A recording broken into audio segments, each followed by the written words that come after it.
बिस्मिल्लाहिर्रहमानिर्रहीम। अस्सलाम वालेकुम जी फ्रेंड्स, मैं हूँ आपके साथ उम्मे हानियास गॉसिप्स में। तो मैं आज आपके लिए लाई हूँ हरीड़ का मुरब्बा। तो ये फ्रेंड्स हरीड़ का मुरब्बा है। मैं सुबह, आप भी कहेंगे कि ये रोज़ उम्मे हानिया अपने खाने पीने की चीज़ें बताती रहती है। तो ये जी हरीड़ के मुरब्बे की तासीर ठंडी होती है। तो मैं नाश्ते में कभी कभी ये हरीड़ एक आध ली, इसको पराठे के ऊपर रखा।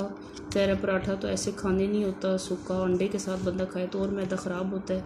तो फिर आपको पता है सूखी रोटी भी बंदा नहीं नाश्ते में खा सकता। तो मैं पराठा खाती हूँ, तो उसके ऊपर फिर मैं ये जी आमले का मुरब्बा, हरीड़ का मुरब्बा, सेब का मुरब्बा, ये मुरब्बे वगैरह जो हैं वो थोड़ा सा छोटे छोटे काट के तो एक एक नवाले में वो करके तो खाती हूँ।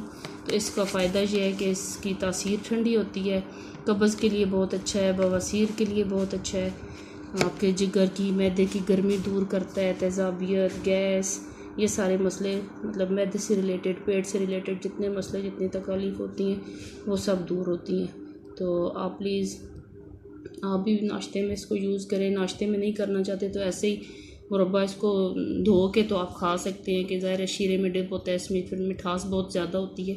तो आप इसको धो के इस्तेमाल कर सकते हैं, जैसे आपकी मर्ज़ी आप इसको खाएं। इसके बीच में छोटी सी गुठली होती है, बस ऊपर से इसका ये गूदा सा खाना होता है, बाकी गुठली फेंक दें। तो खाएं और दुआओं में याद रखिए, इंशाल्लाह आपको इससे बहुत फ़ायदा होगा। तो इसकी तासीर ठंडी होती है। जब ज़ाहिर है गर्मी है तो गर्मी में ऐसी चीज़ें ही खाई जाती हैं जिनकी तासीर ठंडी हो, जो आपके जिगर के लिए, मैदे के लिए, आपकी सेहत के लिए अच्छी हों।